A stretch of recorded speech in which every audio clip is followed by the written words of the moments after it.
Next మనం భద్రాద్రి కొత్తగూడెం వెళ్దాం. అక్కడ మా ప్రతినిధి శ్రీనివాస్ మనకు అందుబాటులో ఉన్నారు. ప్రధానంగా భద్రాద్రి కొత్తగూడెం జిల్లా పాలవంచలో విచ్చలవిడిగా మద్యం అమ్మకాలు జరుగుతున్నటువంటి పరిస్థితి కనిపిస్తుంది. షాపుల నిర్వహణకు సంబంధించి హైవేకి ఇరువైపులా బెల్ట్ షాపులు పెట్టినటువంటి పరిస్థితి.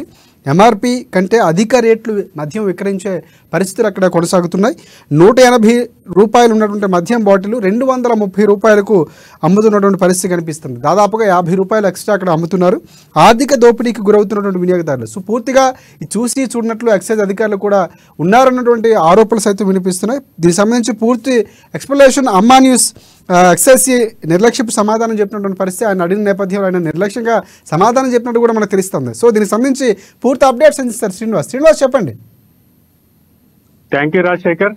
భద్రాద్రి కొత్తగూడెం జిల్లా పాల్వంచ మండలం కేపీ జగన్నాథపురం వద్ద పెద్దమ్మ గుడి అంటే పెద్దమ్మ తల్లి దేవాలయం ఉంది.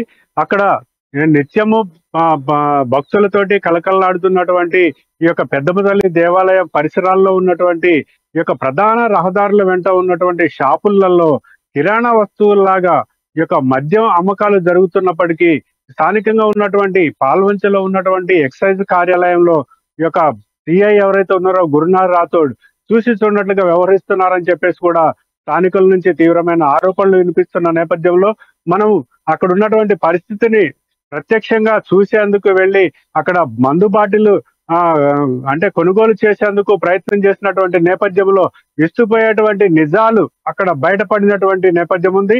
అక్కడ మనం ఒక మందు బాటిల్ ఒక బీరు బాటిల్ కొనుగోలు చేసేందుకు చేసినటువంటి ప్రయత్నంలో విస్తుపోయేటువంటి నిజాలు ఏమంటే ఒకటి క్వార్టర్ బాటిల్ వచ్చేసి 160 రూపాయలు ఉంటే 220 రూపాయలకి 230 రూపాయలకి అంటే దాదాపు 50-60 రూపాయలు ఒక క్వార్టర్ బాటిల్ కి అదనంగా తీసుకుంటున్నటువంటి నేపథ్యం ఉంది.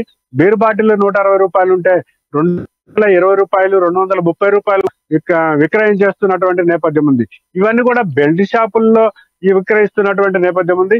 ఈ బెల్ట్ షాపులకు ఎవరైతే ఇక్కడ బార్ షాప్ అయితే యజమాని ఉన్నారో ఆ యజమాని ఆ స్టాక్ పాయింట్ ఉన్నటువంటి పర్మిషన్ ఉన్నటువంటి గోడంలో ఈ యొక్క బెల్ట్ షాపులకు మద్యం విక్రయాలు జరుగుతున్నాయి అనేది మనం ప్రత్యక్షంగా చూసాము.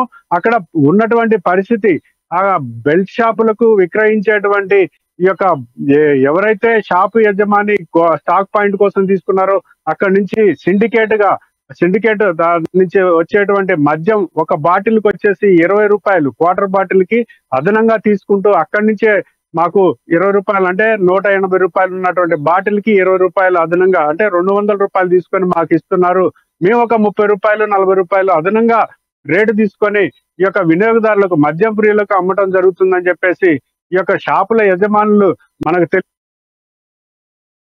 శ్రీనివాస్ మీరు చెప్పినట్లు అక్కడే 20 రూపాయలు ఎక్స్ట్రా పడుతున్నటువంటి పరిస్థితి. వీరు 30 రూపాయలు దాదాపుగా ఎవరైతే మద్యం తాగాలనుకుంటారో మద్యం ప్రియులకి 50 రూపాయలు అధిక భారం పడుతున్నటువంటి పరిస్థితి. సో నిబంధనలు ప్రధానంగా ఏం చెప్తున్నారు? ఎక్సైజ్ సంబంధించినటువంటి నిబంధనల ప్రకారం అమ్ముతున్నటువంటి పరిస్థితి సిండికేట్ లో అంత పెంచుకునే వెసులుబాటు ఉందా? అసలు సిండికేట్ అనేది లేదు. ప్రభుత్వం దృష్టిలో సిండికేట్ అనేది లేదు. కాకపోతే ఏంటంటే ఇక్కడ షాపు ఎవరైతే వేలంపాటలో తీసుకున్నారో ఆ షాపు యజమాని స్టాక్ పాయింట్ కోసం పర్మిషన్ తీసుకున్నారనేది మనకు అక్కడ ఉన్నటువంటి సమాచారం. ఆ స్టాక్ పాయింట్ నుంచే ఈ యొక్క బెల్ట్ షాపులు ఏవైతే ఉన్నాయో వారి యొక్క బెల్ట్ షాపుల యజమానులు ఆ యొక్క స్టాక్ పాయింట్ నుంచి కొనుగోలు చేస్తుంటున్నారు. ఇక్కడ షాపుకి స్టాక్ పాయింట్ కి కొంత దూరం ఉన్నటువంటి నేపథ్యంలో షాపులో మద్యం దుకాణం పెట్టాలంటే కొన్ని నిబంధనలు ప్రభుత్వం నుంచి గైడ్ లైన్స్ ఫాలో అవ్వాల్సిన అవసరం. సో ఎక్కడ కూడా ఇక్కడ ఎక్సైజ్ కి సంబంధించిన అధికారులు అలాంటి చొరవ చూపించట్లేదు, వాళ్ళు కూడా ఫాలో అవుతున్నటువంటి పరిస్థితి లేదు. సో ఇక్కడ ప్రధానంగా అన్ని మద్యం షాపుల్లోనూ అంటే ఏదైతే భద్రాద్రి కొత్తగూడెం పాల్వంచకు సంబంధించినటువంటి మద్యం షాపులు అన్నింటిలోనూ ఇలాంటి ధరలే కొనసాగుతున్నటువంటి పరిస్థితి ఉందా? వేరియేషన్ ఏమైనా కనిపిస్తూ ఉందా శ్రీనివాస్? షాపులు ప్రభుత్వ నిబంధనల ప్రకారం తీసుకున్నటువంటి షాపుల్లో మాత్రం ఎంఆర్పి ధరలకే విక్రయిస్తున్నటువంటి నేపథ్యం ఉంది. ఈ యొక్క స్టాక్ పాయింట్ల పేరు తీసుకున్నటువంటి ఈ యొక్క స్టాక్ పాయింట్ల వద్ద నుంచి మాత్రం బెల్ట్ షాపులకు వెళ్ళేటప్పుడు మాత్రం అక్కడ వాళ్ళు మాత్రం అదనంగా రేట్లకి ఈ యొక్క బెల్ట్ షాపుల యజమానులకి ఇవ్వటం జరుగుతుంది. బెల్ట్ షాపుల యజమానులు దానికి మరికొంత అదనంగా రేటు తీసుకొని ఈ యొక్క 50 రూపాయల నుంచి 60 రూపాయల వరకు కూడా అదనంగా వసూలు చేస్తున్నటువంటి నేపథ్యం ఉంది. ఈ యొక్క విషయంని ఈ యొక్క స్థానిక సిఐ ఎక్సైజ్ సిఐ ఎవరైతే ఉన్నారో గురునాథ్ రాథోడ్కి సమాచారం ఇచ్చాము. సమాచారం ఇచ్చిన నేపథ్యంలో ఇద్దరు కానిస్టేబుళ్లను అక్కడికి పంపించడం జరిగింది. ఈ యొక్క షాపుల ముందు ఎంటీ బాటిల్స్, మేము మద్యము అమ్ముతున్నాము, మా వద్దకు వచ్చి మద్యం తీసుకోండి అనే ఉద్దేశంతో షాపుల ముందు ఎంటీ బాటిల్స్, బీర్ బాటిల్స్ కావచ్చు, క్వార్టర్ బాటిల్స్ కావచ్చు, ఇతరత్ర కంపెనీలకు సంబంధించినటువంటి మద్యం బాటిల్స్ కావచ్చు, ఎంటీ బాటిల్స్ పెట్టినటువంటి నేపథ్యంలో ప్రధానంగా హైవే రోడ్డుకి ఛత్తీస్గఢ్ ఇటు హైదరాబాద్ వెళ్ళేటువంటి నేషనల్ హైవే రోడ్డు పక్కన ఉన్నటువంటి దుకాణాల్లో ఈ యొక్క ప్రత్యక్షంగా కనపడుతున్నటువంటి నేపథ్యంలో ఈ అధికారులు నిత్యము భద్రాచలం కావచ్చు, ఇతర మణుగూరు కావచ్చు, నిత్యము అధికారులు కూడా వెహికల్స్ లలో తిరుగుతూ ఉంటారు. ఇలాంటివి కనీసం కనిపించినటువంటి పరిస్థితి ఏర్పడింది. అధికారులకి తక్షణం స్పందించాల్సినటువంటి అధికారులు మనం ఇచ్చిన సమాచారంతో వాళ్ళు వచ్చారు తప్ప తూతూ మంత్రంగా ఆ యొక్క ఎంటీ బాటిల్స్ ఏవైతే ఉన్నాయో వాటిని తొలగించారు తప్ప షాపుల్లో వెళ్ళి సోదాలు జరిపిన నేపథ్యం లేదు.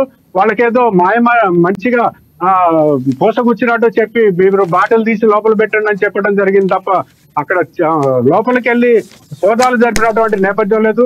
మనం అడిగాము కూడా, ఎందుకు మీరు సోదా చేయలేదంటే మేము చేశాం కానీ మాకేమి కనిపించలేదు అంటున్నారు. ఆ వీడియోస్ లో కూడా ఉన్నాయి. వాళ్ళు ఏం సోదా చేశారు, ఏం సోదా చేయలేదు అనేది కూడా ప్రత్యక్షంగా కనపడుతున్నాయి. అంటే ఇక్కడ ఎక్సైజ్ శాఖ ఏ స్థాయిలో పనిచేస్తుంది అన్నది కూడా మనం విజువల్స్ లో చూడవచ్చు. కనీసం వివరణ ఇవ్వండి ఈ విషయం పైన గురునాథ్ రాథోడ్ సిఐని అడిగిన నేపథ్యంలో 2 రోజుల నుంచి కూడా తాచారం చేస్తూ మేము అక్కడున్నామో ఇక్కడున్నామో లోకల్లో లేమో, మేము వచ్చినప్పుడు సమాచారం ఇస్తాము, మీరు రండి, మీకేంటి ఇబ్బంది అన్నట్టుగా సిఐ సమాధానం ఇస్తున్నారు తప్ప కనీసం స్పందించినటువంటి దాఖలాలు లేవు. Rajasekhar. Right. Thanks for updates Srinivas. Next